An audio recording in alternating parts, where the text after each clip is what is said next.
Like this video and subscribe to the channel to receive every week stories that warm the heart, like the one you're about to hear. My name is Margaret.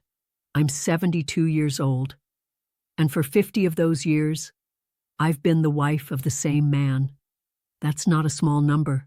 It's half a century of shared mornings, bills paid with effort, sleepless nights because of the kids, long silences, silly laughs, improvised dances in the kitchen, fights over nothing, and making up for everything.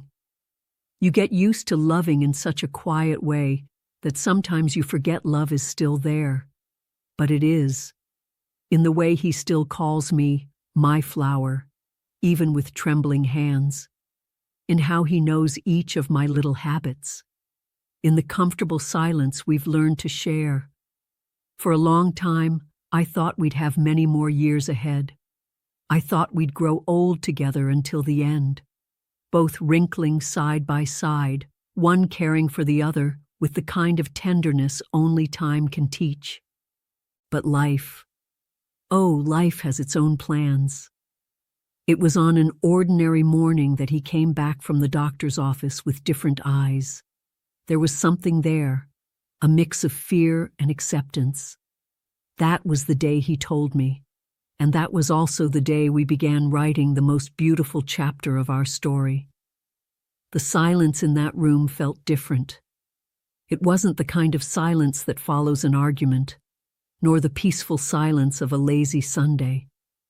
It was a silence full of words that hadn't been spoken yet. He looked at me, but couldn't say anything. His fingers trembled slightly on the table, and even before he said a word, I already knew. A woman who's lived 50 years beside a man learns to feel what hasn't yet been said. It was autumn. The sky was still blue, but the air was crisp. He'd gone for his usual checkups, came back with an envelope and a different look in his eyes. I sat beside him at the kitchen table, placed my hands on his, and waited. I didn't ask questions. I just stayed.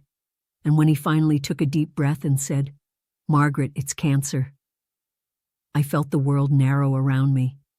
I didn't ask how long. I didn't cry. I just leaned my forehead against his and whispered, "I'm here."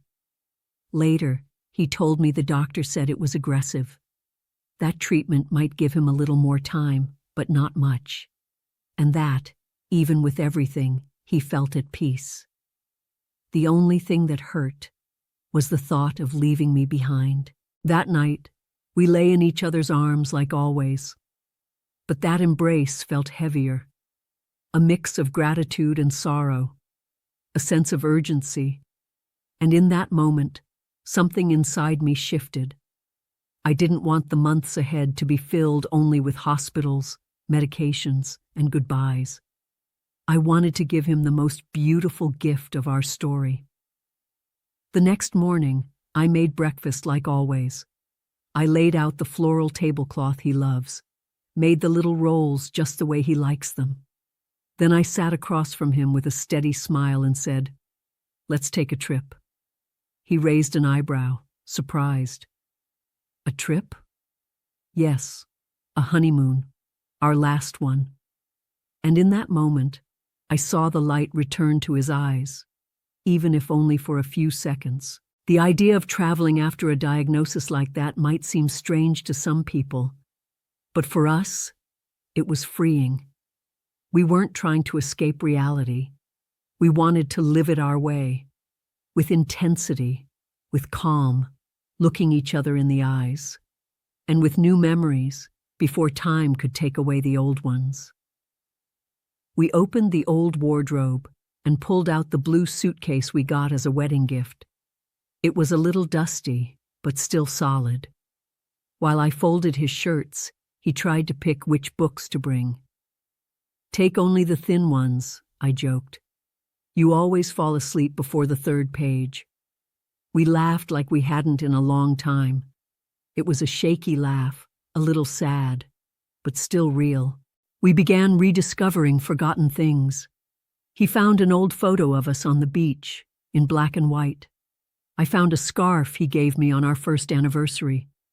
Every object seemed to look back at us, and every memory carried both a sense of farewell and eternity, as if the past were saying, "I'm here, but you still have a little more road ahead."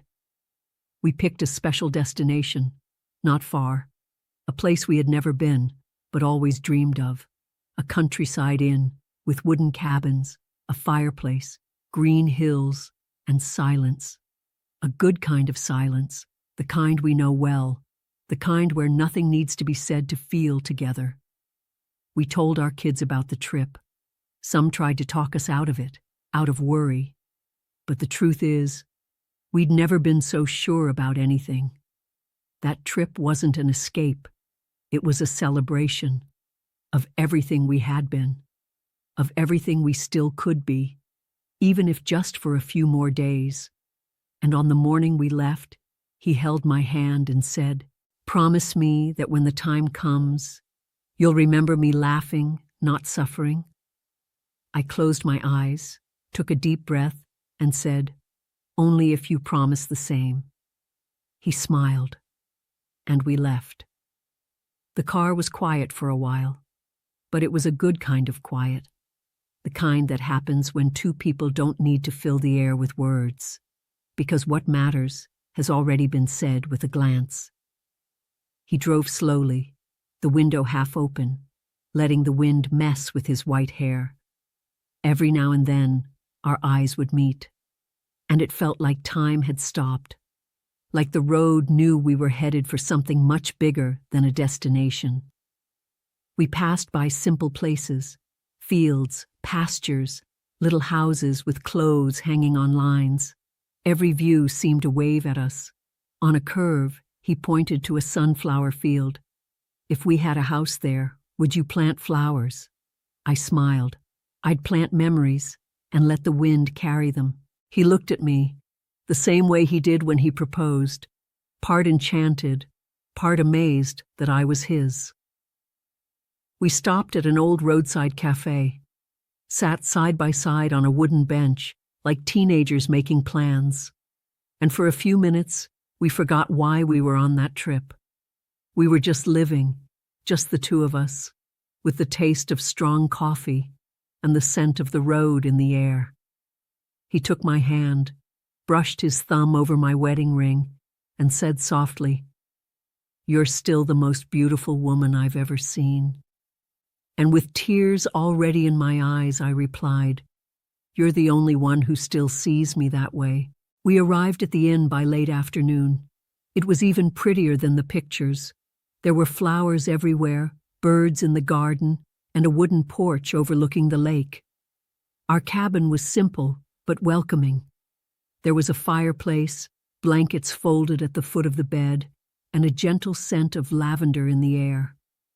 When we walked in, he dropped the suitcase to the floor, pulled me by the waist, and whispered, "Welcome to our last first night." That night, we didn't go to bed early. We lit the fire, opened a bottle of wine we had saved for something special, and remembered everything. The first kiss, the first fight, the first child, the first big crisis, and the moment we found each other again after it. We laughed, we cried, we stayed quiet. And in the end, he said, "If I had to choose to live it all again, I'd still choose you. With all the mistakes, with all the wrinkles, with all the hard mornings and the wonderful nights." And with my heart full, all I could say was, "So would I." And I stayed there, resting against his chest, listening to the sound of his breathing, the breathing of the man I love, trying to hold on to that moment the way someone remembers the scent of a flower that will only bloom once. The sun woke up before we did. It slipped through the cracks in the curtain with a gentleness that matched everything we were living there. I woke to find him already looking at me, a half smile on his lips, his hand stretched out as if to say, "One more day, my love." And that's exactly what it was. Each morning now was a gift wrapped in silence. We had breakfast on the inn's porch. The scent of fresh bread, ripe fruit, and freshly brewed coffee mixed with the perfume of the garden flowers. He ate slowly, taking in everything around him like he was trying to memorize each detail. "You've always been the one who noticed the small things," he said. And I smiled, because it was true. Love always grew in the small things. After breakfast, we went for a walk. There was no rush, no plans, just the desire to be side by side as our feet touched the earth and time slipped between the leaves. We passed through trails, butterflies, children playing with sticks. He told me stories from his childhood, as if he suddenly wanted to remember everything that came before me, so he could offer that part of himself too. We sat under a wide tree with generous shade. He rested his head on my lap.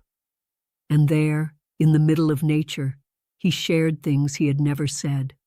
Fears, memories, quiet regrets. I listened with the calm of someone who knows that moment will never come again, and with the tenderness of someone who knows that love holds, not judges. On the way back, he offered me his arm and said, laughing, "May I have the honor of this walk, miss?" I responded with a playful nod and said, "The honor is all mine, kind sir." We laughed like teenagers, and for a moment, the weight of illness disappeared. We felt light, like people who had somehow become young again, even if their skin carried too many wrinkles to hide it. That night, as the sky shifted colors and a soft breeze brought a comforting chill, he asked me to dance. No music, no sound, just the two of us on the rug in the cabin's living room. His steps a little unsure, my hands steady on his waist. And in that improvised rhythm, I felt that even death would have to wait, because love was still dancing. The next morning, the rain came like a whisper. It started soft, tapping gently on the leaves and the cabin's roof, then grew stronger, filling the silence with its moist, steady melody.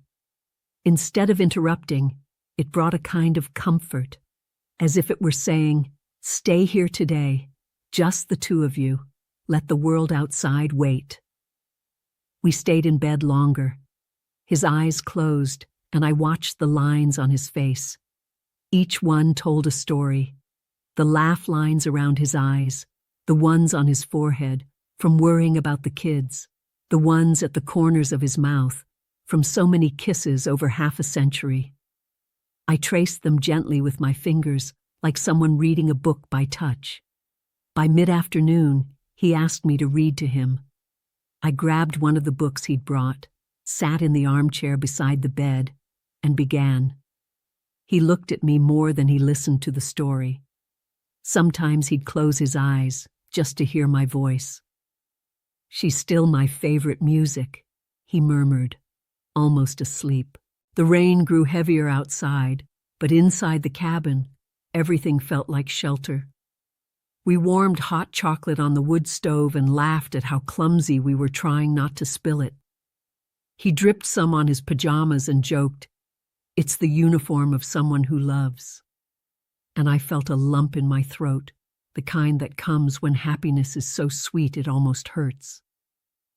That night, I wrote a few words in my notebook, something I rarely did anymore. I wrote down how he smelled after his bath, the way he settled into bed, the sound of his breathing. I wrote it all down so I wouldn't forget, for when he's no longer here. But I also wrote what never goes away, the way he loves me, without needing to say a word. Before we fell asleep, he turned to me and said, "You know, I'm not afraid of dying. I'm afraid I won't get to look at you again." I took a deep breath, squeezed his hand, and whispered, "Then look at me now, and remember it well." And he looked, for long seconds, with the eyes of a boy and of a man, of someone who knew he was leaving, but stayed a little longer anyway. The next morning, the rain was gone. The sun returned, shy and gentle, warming the porch where we had our coffee, as if nothing else existed but the bread, the coffee, and each other's presence. He seemed better that day. He walked into the garden with steady steps, picked a flower, and came back with it hidden behind his back, just like he used to when we were young. "For the loveliest lady in this inn," he said. I laughed and tucked the flower away in my heart. We wandered through the nearby village, hand in hand, like two tourists in love. We stepped into little shops, tasted sweets, bought a knitted throw I found too beautiful to leave behind. He looked at everything slowly, as if he were gathering fragments of the world to take with him. I tried not to think about that. I just tried to live in the now. We returned to the cabin by late afternoon, and while I was in the shower, he prepared a surprise.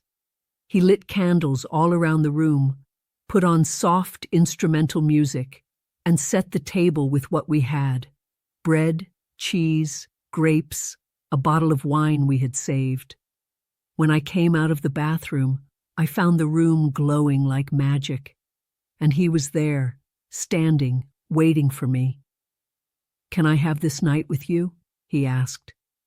And I couldn't hold back the tears. We had dinner as if it were the first time. Every bite tasted like eternity, every sip a toast to time. The music filled the space between us, but it was the silence that spoke louder. We touched our glasses together. We made silent vows that even when absence came, presence would never fade. After dinner, we danced again, slower, closer, deeper. He recited an old verse he always used when he wanted to make me smile. "If the world ended right now, I'd still have lived it all." And I laid my head on his shoulder, breathing in the scent of his skin, feeling the warmth of his presence. I wanted to stop time right there, and maybe, just maybe, I did, for a few minutes. That night, we fell asleep in each other's arms, like two souls who've known one another for centuries. No fear, no words, just love. The next day, we decided to explore a trail behind the inn. The owner had told us about it when we first arrived, but only now did it feel like the right time. It was a short trail, but full of charm. Tall trees cast shade along the way, the loose earth crunched beneath our steps, and the air smelled of damp wood. We started slowly, taking small steps, with no rush. He walked beside me, leaning on a wooden stick we found near the trailhead. "Look at me, I feel like an old forest sage," he joked, and I laughed, saying he'd been that for a long time, even before his hair turned white. With each bend in the path, it felt like nature was hugging us more tightly, as if it knew we were saying goodbye. We stopped at a hidden overlook. From there, we could see the whole valley below. He sat on a rock and pulled me close. We stayed there, in silence. I rested my head on his shoulder and listened to his heartbeat, slow and steady, as if time itself was rocking us. I don't know how long we stayed like that, but I know it was long enough to make that memory one of the most precious in my life. On the way back, he tired more quickly. We had to stop several times. I could see the effort in his eyes, but he never complained. He just said, "Let's take it slow. We're in no hurry." And it was true.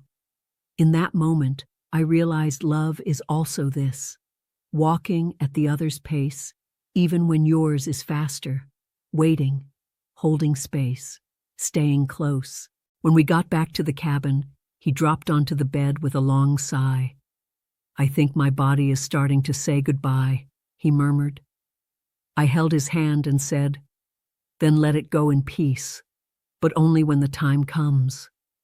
And he smiled, a tired smile, but still full of tenderness.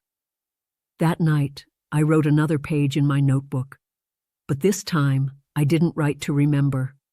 I wrote to accept. The next day, we heard the sound of bells coming from the top of the hill. There was an old wooden chapel nearby. It was Sunday, and the local townspeople were walking up the path, flowers in hand and faith in their hearts. He looked at me with that light in his eyes and said, "Shall we go?" I hesitated. I didn't want to push him, but he insisted gently. So we went.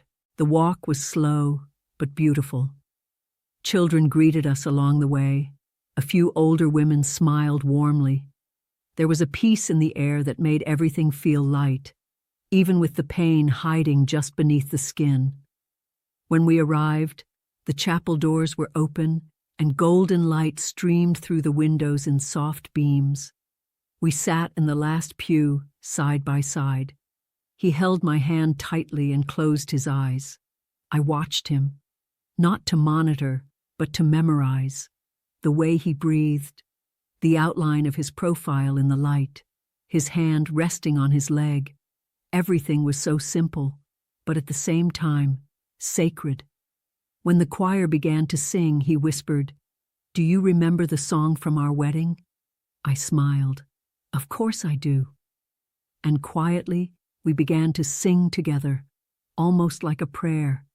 A few tears rolled down, his and mine. And in that moment, I had the feeling that heaven leaned in, just a little, to listen. On the way out, he knelt before the altar, with difficulty, but with intention. He said his prayer in silence. I stayed behind, honoring that moment. When he got up, he came to me, wrapped me in his arms and said, "I prayed for you, so you won't feel alone when I'm no longer here." I closed my eyes and rested my head on his chest, and I replied, "Then I'll remember that you're already inside me." We walked back slowly, and the bells rang again, as if blessing us, one last time. The next morning, he woke up weaker. He looked at me and said, "Today, I don't want anything new. I just want to relive the day we were happiest here." I smiled. I knew exactly what he meant. The night of the candlelit dinner, the night we toasted with bread and wine, and danced on the rug like two forever lovers. I prepared everything with care. I lit the candles, set the table, played the same soft music. He watched me the whole time from his armchair, his eyes filled with gratitude, wonder, and quiet farewell. When everything was ready, I helped him up and guided him to the table. We didn't have much of an appetite, but we ate slowly. A piece of bread, a sip of wine, a long look between quiet words. "You're still my home," he said, and my heart tightened, as if trying to stop time from moving. "And you're my peace," I replied, and we toasted again, not to goodbye, but to the miracle of still being there. After dinner, we danced, more carefully, more slowly. He leaned on me, his body already showing the weight of exhaustion, but his soul danced with everything it had, with every step, a memory, with every breath, a promise. And even though our bodies were no longer the same, love still made us float like before. Later, we sat by the fireplace. He wrapped me in the knitted blanket we had bought in the village and looked at me as if to say, "If I leave now, I'll go in peace." And I understood. I held his hand with both of mine and said, "When the time comes, I'll let you go. But today, we're still here." And we stayed, just existing, just together, as if every second were a gift no one could take away. That morning, the sun hadn't yet risen when I noticed he wasn't well. His breathing was short, his face pale, his body limp. I sat on the edge of the bed and gently called his name. He opened his eyes slowly, smiled with effort, and said, "I think my body's tired of fighting today." My heart tightened, as if an invisible hand was squeezing it from the inside. I didn't panic. I already knew this moment could come, and so did he. I adjusted the pillows, filled a glass with cold water, and stayed right there, holding his hand, as if my touch could keep him with me for just a few more hours. He didn't want a hospital. He didn't want wires. He just wanted to stay with me, and I promised I'd be there until the very end. I spent the whole day by his side, reading softly, stroking his forehead, changing cool cloths when he sweated. Every so often he'd doze off, and when he woke, he looked for my eyes as if needing to remember where he was, and when he found me there, he smiled, even weakly. "You're still here," he'd whisper, and I'd answer, "Always." In the afternoon, he asked me to play our wedding song. I grabbed my phone, played it low, and sat beside him. I closed my eyes, and when I opened them again, I saw tears streaming down his face. "Thank you for everything," he whispered. "Thank you for being my whole life." And I didn't reply. I just lay beside him and held him, as if I could hold back a goodbye before it slipped through my fingers. That night, we slept in the same position we did on our wedding night, me lying on his chest, listening to his heartbeat. Only this time, every beat felt like a countdown I didn't want to count. And even with fear growing inside me, something whispered, "You're exactly where you're supposed to be." Before drifting off, he found the strength to say, "If I go during the night, don't be afraid. Just hold me tighter and let me go." And that's what I did. The night was made of silence and prayer. I didn't sleep. I stayed there listening to his breathing, growing slower, more fragile. I thought of our children being born, our travels, our Christmases, the ordinary days, the afternoons on the porch. And right there, lying with him, I realized life is truly made of the moments we almost don't notice. Around 3 a.m, I felt his body stir. He opened his eyes, looked at me with a clarity that hadn't been there for hours, and said, "You are the most beautiful thing that ever happened to me." I shut my eyes tight, trying to hold back the tears, and whispered, "Go in peace, my love. You are my home, and always will be." He squeezed my hand with the last bit of strength he had. Then his eyes closed gently. His breathing grew lighter, slower, until it stopped. And there, in the quiet of the early morning, with the room still filled with the scent of wood and the memory of us, he left. I didn't scream. I didn't break. I simply lay beside him one more time, rested my head on his chest, and cried, silently, because love, real love, doesn't need drama to hurt. It leaves slowly, with grace, and settles inside you, forever. I stayed there until the sun came up, and when the light poured into the room, I realized the world still existed. The day had come, even without him. Life doesn't stop for anyone, but within us, it always leaves a pause, a space where the eternal lives. In that space inside me, he still is, and always will be. I returned home 2 days later.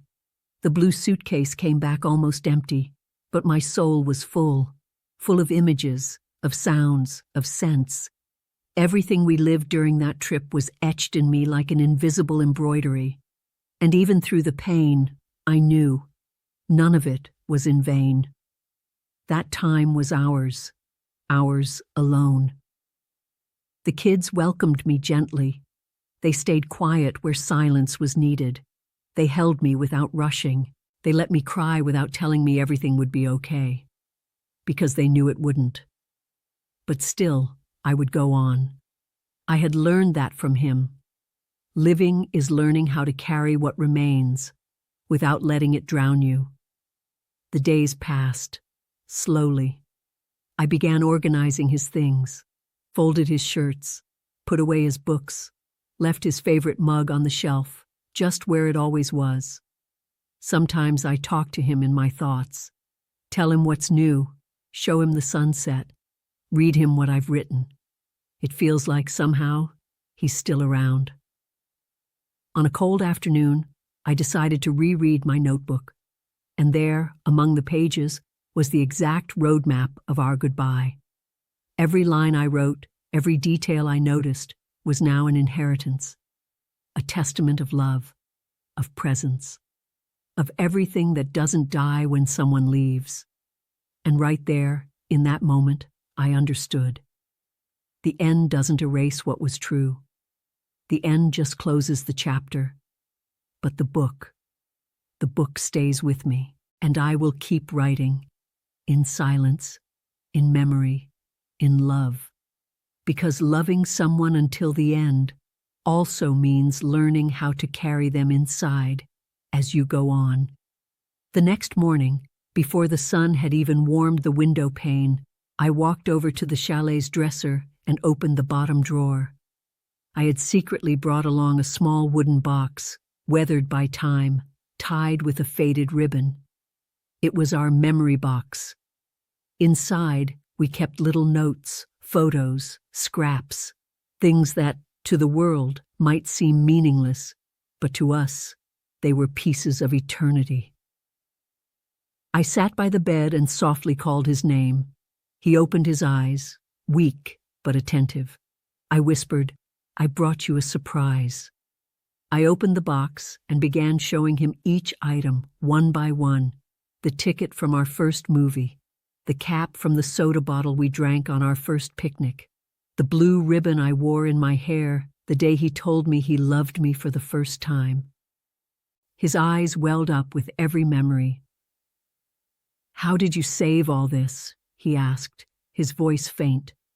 "Because you were everything, and everything that's precious, we keep with care." He picked up one of the photos, now yellowed, and pressed it to his chest.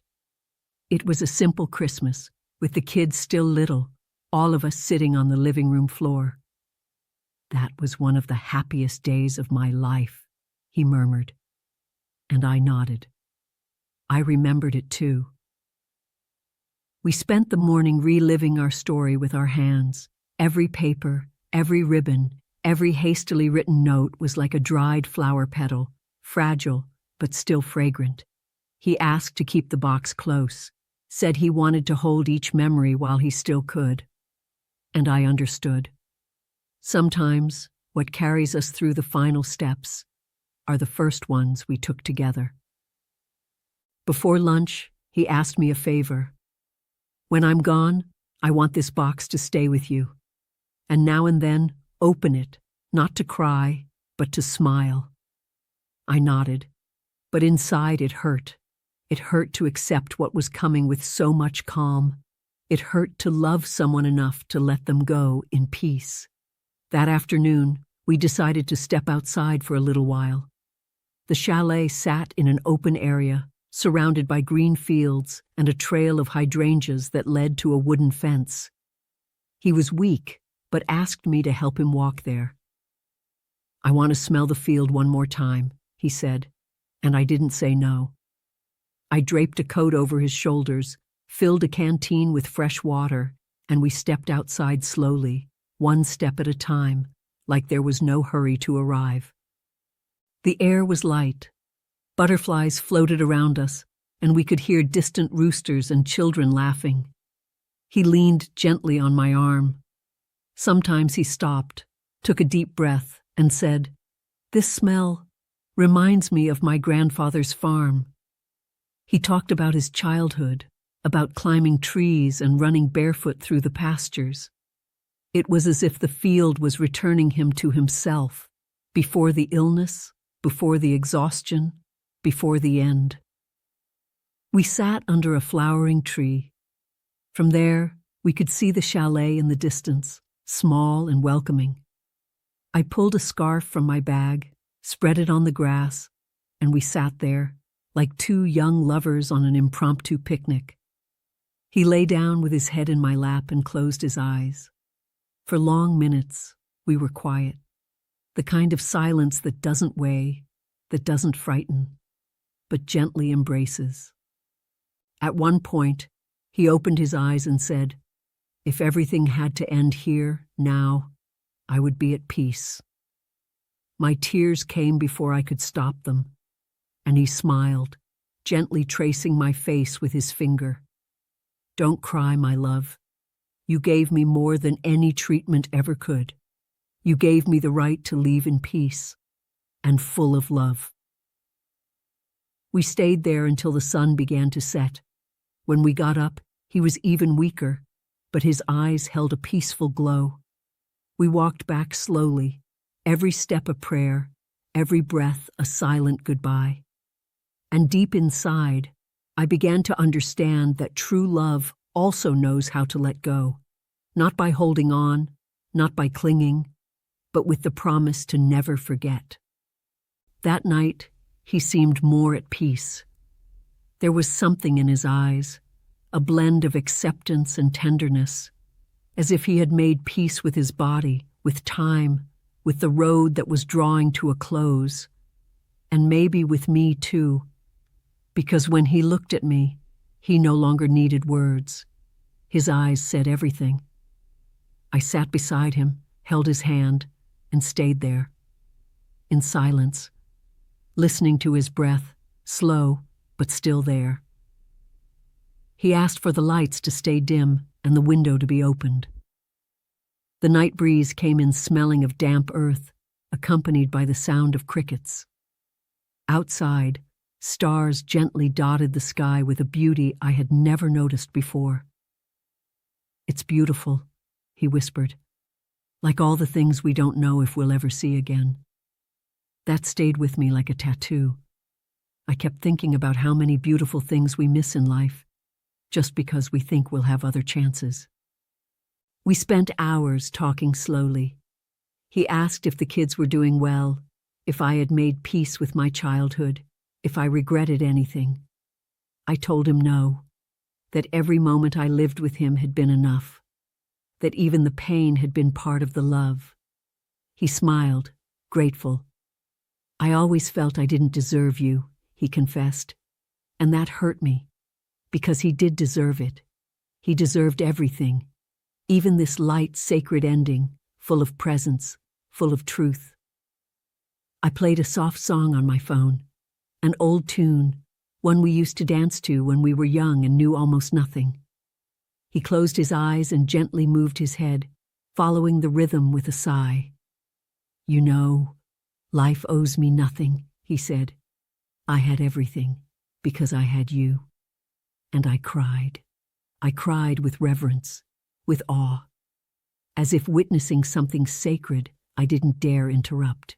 We lay side by side, the way we always had. But this time, I didn't sleep. I spent the night studying his face, the shape of the wrinkles, the curve of his lips. I memorized every detail like someone recording a secret, like someone who knows this will soon become a memory.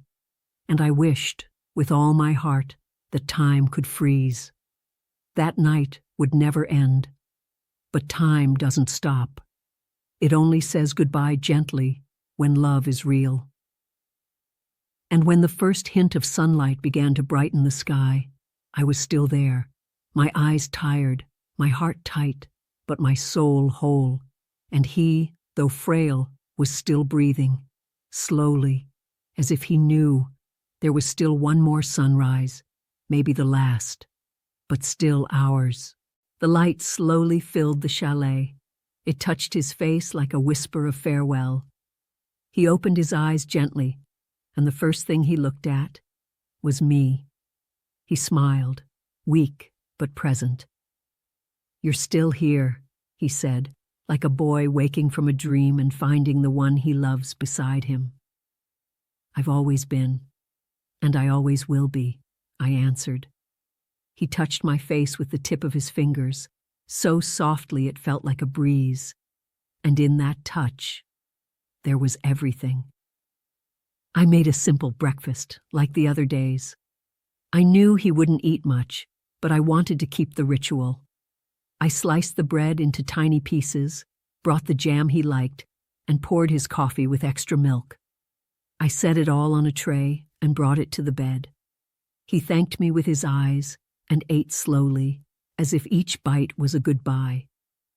Then he asked to sit in the armchair by the window.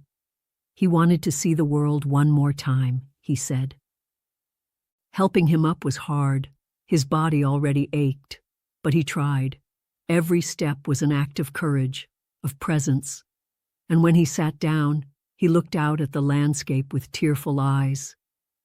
"It looks more beautiful today, or is it me seeing it better?" he asked.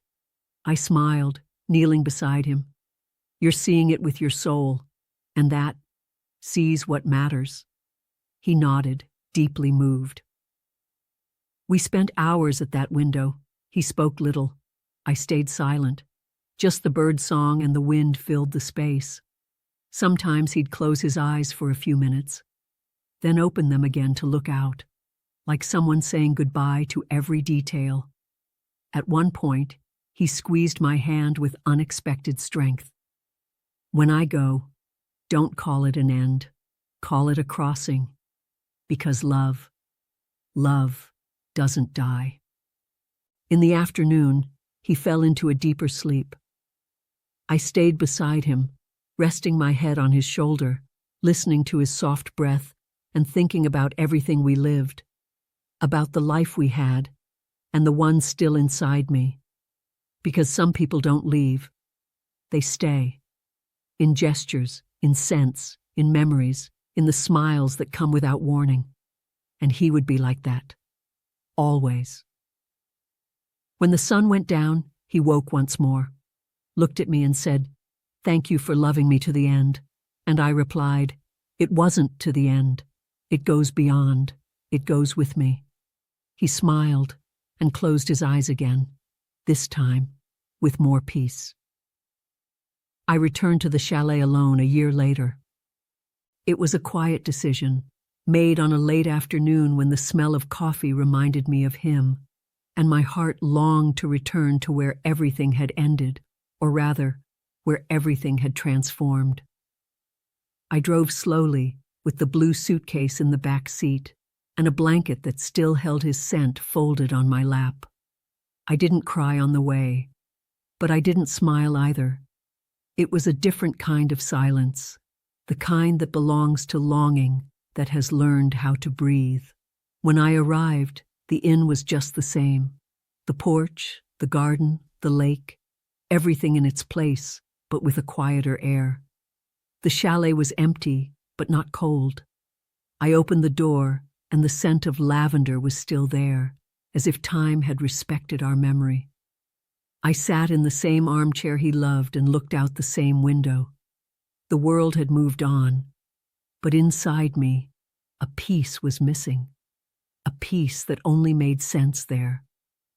I opened the notebook he used to see in my lap, the one where I recorded every detail of our trip, and I began writing the last page, not with sadness, but with gratitude. I thanked him for loving me until the very end, and for letting me love him back with everything I had.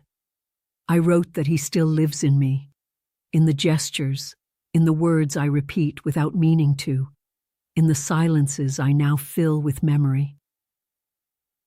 That night, I slept alone in the same bed where he held me one last time. But I didn't feel alone. I felt his presence in every corner, in the creaking wood, in the wind's song, in the star that flickered more brightly through the window. And I dreamed of him, a simple dream, the two of us dancing again on the living room rug by candlelight, as if time had given us one more moment. In the morning, I left a note in the drawer of the chalet. It said, "Here lived a love that was whole, and if you've made it this far, may yours be too." Then I closed the door gently, ran my hand over the wood like someone saying goodbye to someone they love, and walked away. But something stayed, and it always will. Because when love is true, it has no end. It becomes root. And even when the flower is gone, the root remains alive within us.